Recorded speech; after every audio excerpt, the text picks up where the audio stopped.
Eh, що ти ищеш? Маленько. Waouh! Bonjour tout le monde et bienvenue pour cette vidéo récapitulative, backstage, FAQ, tout ce que vous voulez. On va parler un peu donc de l'envers du décor d'Autoroute K17 comme c'était prévu. Donc vous avez été pas mal à poser des questions, à envoyer des messages et tout pour savoir pas mal de petits trucs. Et on va aborder tout ça, donc on est là à la dacha de Ksenia. Pour ceux qui savent pas ce que c'est une dacha, c'est un peu une maison de campagne, c'est une maison secondaire en Russie et quand c'est l'été qui fait très beau, bah tu viens là pour te reposer. T'es en pleine nature, loin de la ville et tu fais pousser tes légumes, etc. Non, c'est vraiment bien. Commençons déjà par le projet en lui-même, comment ça a commencé. Faut savoir qu'en fait, on a commencé à travailler sur l'écriture des épisodes vraiment juste après la fin de l'épisode 16 de Emery. Quand j'ai fini de le monter et de le diffuser, on s'est mis vraiment à ce moment-là à bosser sur Autoroute K17 parce que le temps filait vite et fallait qu'on s'y mette vraiment. Ça a pris pas mal de mois, vu qu'on n'était pas non plus à temps plein à bosser sur l'écriture des scénarios.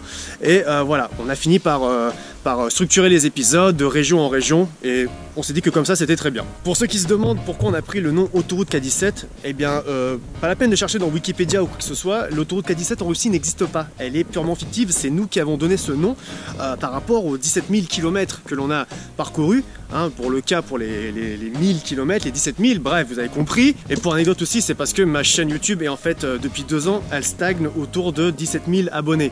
Et en plus de ça, on a fait l'Eurotrip donc en 2017. Voilà les raisons. Comme on a dit, on voulait faire un truc qui n'a rien à voir avec Emery, parce que je pense pas que le contexte était absolument le même. Et on a dit, vas-y, on va faire un truc un peu à la National Geographic, mais à notre sauce.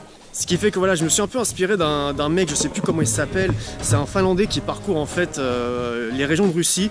Il est allé dans l'Altaï et tout, et ça passe sur Arte. Et le contexte en fait le contexte de l'émission m'a beaucoup plu, et je me suis dit qu'on devait faire un truc équivalent. Et on s'est dit qu'on va pas faire ça de façon podcast classique avec un fond blanc derrière et on parle devant la caméra comme je vous fais maintenant. On a décidé de tourner ça en fait dans des lieux un peu atypiques. On a tourné ça dans une espèce de caverne d'Ali Baba, si vous voulez, avec plein d'affaires partout. En fait, c'est un lieu qui appartient à un monsieur au Havre qui s'appelle Michel, et je crois qu'il appelle ce lieu la fabrique à souvenirs. Et on a tellement adoré ce lieu qu'on s'est dit qu'allez, on va donner une atmosphère pour Autoroute K17, et on a dit que ce lieu-là était vraiment parfait. Il y a d'ailleurs le rappeur Medine qui a tourné un clip là-bas, un rappeur qui vient du Havre aussi, son clip Global il me semble. Bref, c'est vraiment un lieu qui est maintenant assez prisé et qui est vraiment intéressant à voir. Voilà, donc on remercie chaleureusement Michel de nous avoir prêté ce lieu pendant 3 jours pour qu'on puisse tourner ma partie narrative. Et au sujet de Ksenia, on a tourné où exactement, tu peux me dire? Cochon qui swing. Le cochon qui swing, ouais voilà c'est ça. En fait c'est un cabaret qui est situé au Havre et pareil le monsieur on en a pu le rencontrer une fois et il a accepté aussi qu'on puisse tourner sur scène la partie narrative de Ksenia. Donc également voilà, on remercie ce monsieur de nous avoir prêté son cabaret. Ah, souka. Quant à la post-production, j'ai commencé à travailler sur les montages à partir de janvier 2019. On avait tourné tout ça donc vers décembre. Et les montages, en fait, j'étais pas non plus à temps plein aussi sur les montages, mais j'ai prévu d'avance, comme je disais dans la vidéo que j'ai faite avant la sortie du premier épisode, de faire au moins 6 épisodes de près. Et on a essayé de travailler vraiment un code graphique avec un code couleur précis, etc. Je me souviens d'avoir monté les épisodes de janvier jusqu'à juillet. J'étais tout seul au montage, ça a été assez éprouvant, mais c'était un bon kiff. Et entre nous, le plus dur, ce que j'estimais le plus dur pour le montage, eh bien c'était les musiques. Pourquoi les musiques? Parce que à la base, on s'est dit qu'on devrait prendre des musiques libres de droit. Sauf que la plupart des musiques libres de droit que j'ai écoutées par exemple sur YouTube, etc., elles sont franchement nazes. Et on s'est dit, c'est que YouTube, faut pas qu'il nous bloque nos vidéos parce qu'on utilise des musiques qui nous appartiennent pas. Ce qu'il faut vraiment faire, c'est on utilise des musiques qui nous plaisent, même si elles sont pas libres de droit, c'est pas grave. Au total, on n'a que 2 épisodes monétisés sur 12. C'est pour vous dire à quel point voilà, on s'en bat la race des droits d'auteur. Et on s'est dit ça, que autant puiser notre culture musicale et les mettre pour donner une âme à nos vidéos et pas s'emmerder juste pour des questions de droits d'auteur et de monétisation. Parce que on s'est pas dit d'avance qu'on allait gagner de l'argent avec ça, c'était pas dans notre intérêt.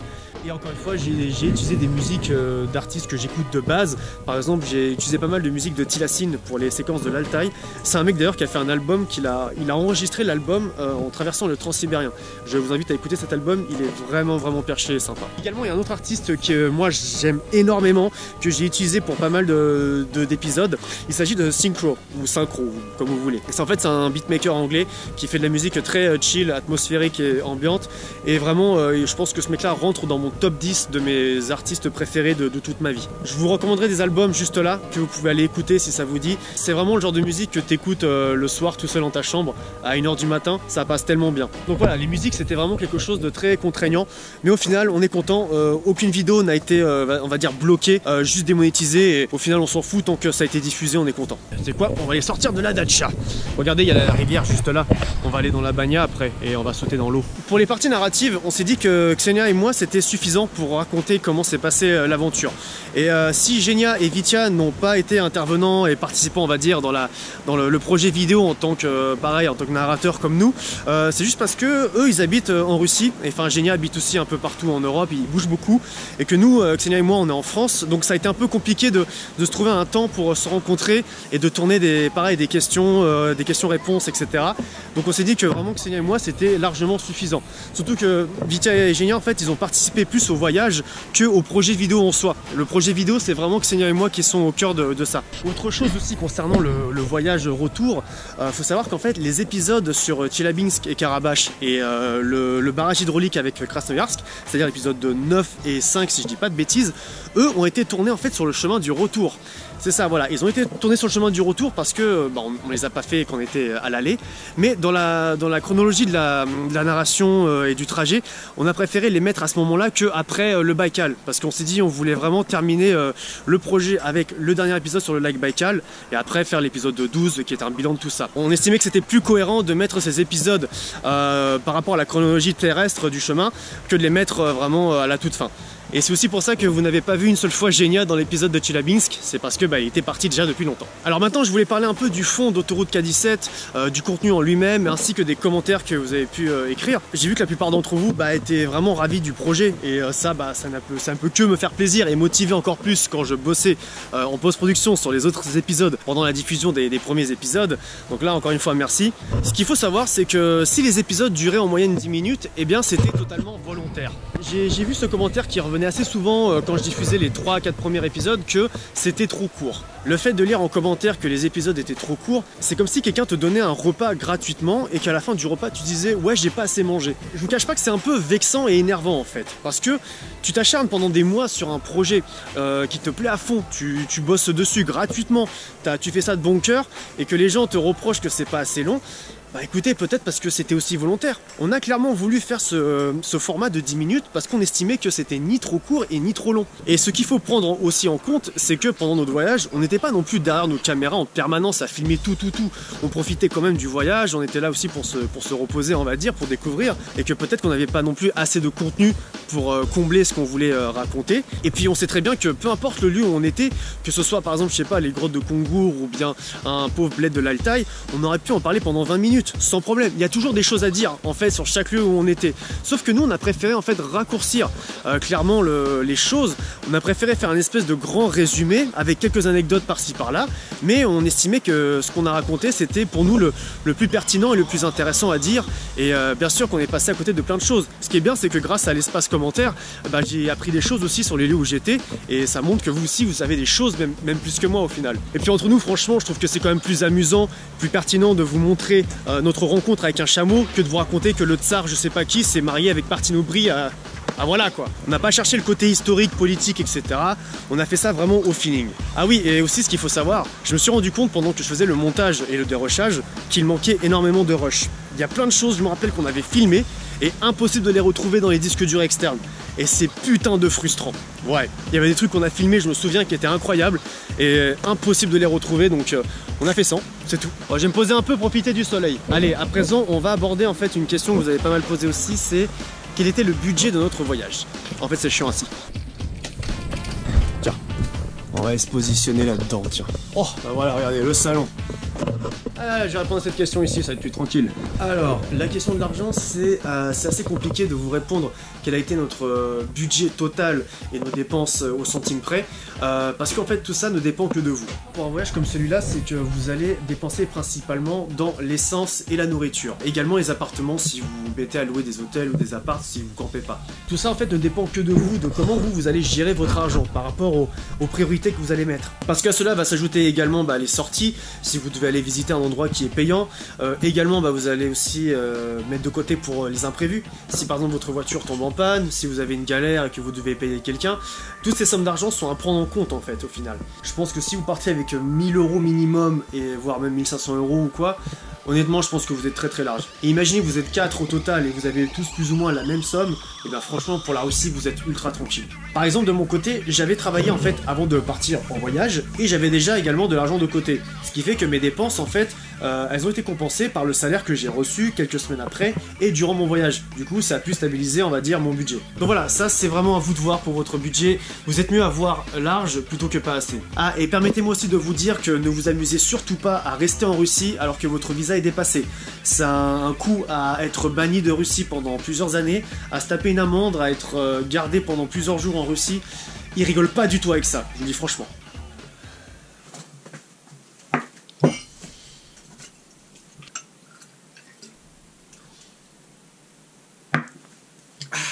Ну что, теперь можем на русском, да? Также нас еще спрашивали в комментариях, куда бы мы еще хотели поехать по России. И наш ответ? На Кавказу, на Камчатку и еще на север. А именно в Териберку, где снимался Левиафан. А также был вопрос, в каких бы странах, может быть, мы повторили бы подобное путешествие. Куда бы ты поехал еще? В Канаде и в Австралии. Так, Сеня, а что за планы за будущее сейчас у нас? Ну, сейчас мы находимся в Карелии и поедем на 2 недели путешествовать на джипах по Карелии. Дойдем даже до Мурманской области. Камеру возьмем, снимаем видео об этом, а когда она будет готов, об этом мы не знаем. Через 2 года. Tout ça pour vous dire aussi que pour la rentrée, on ne sait pas encore quand est-ce que sortira la prochaine vidéo. D'ici septembre-octobre, je ne pense pas qu'il y aura quelque chose sur la chaîne.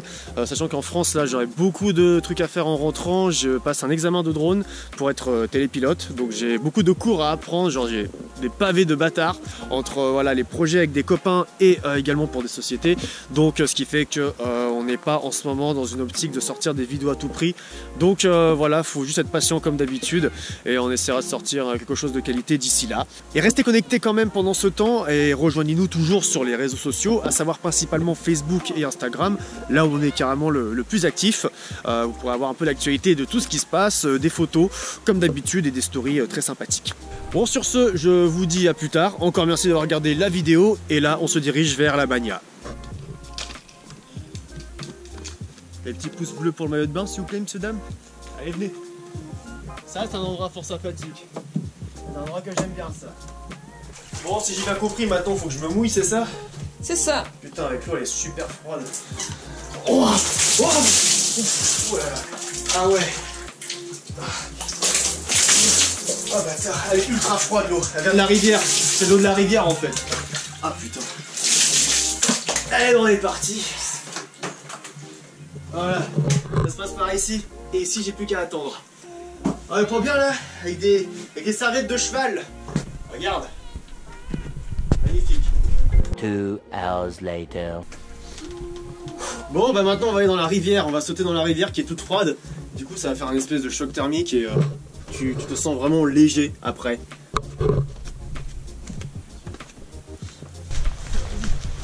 Parcours. Allez, allez.